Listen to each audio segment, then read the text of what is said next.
Banshkhali Chambal union BNP অঙ্গ সহযোগী সংগঠনের দোয়া ও ইফতার মাহফিল অনুষ্ঠিত হয়েছে।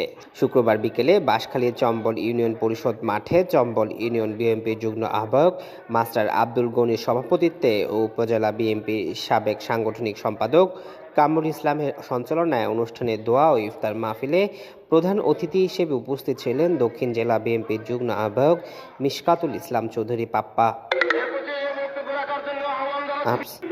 এতে বক্তব্য রাখেন বাঁশখালী উপজেলা বিএনপির সাবেক সাধারণ সম্পাদক আমিনুর রহমান চৌধুরী, উপজেলা বিএনপির আহ্বায়ক মাস্টার মোহাম্মদ লোকমান আহমেদ, উপজেলা বিএনপির সদস্য সচিব রেজাউল হক চৌধুরী, ফজলুল কাদের, মুবিনুর রহমান চৌধুরী, এস এম আব্দুল কাটিপিট পুরোটা।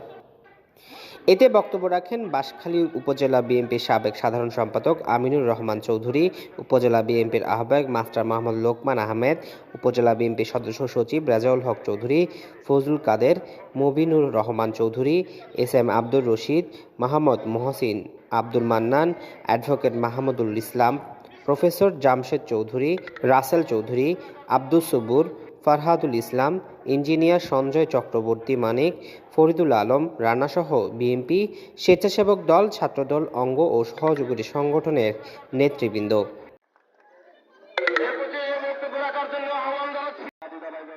নিউজ ডেস্ক, দৈনিক আজাদী।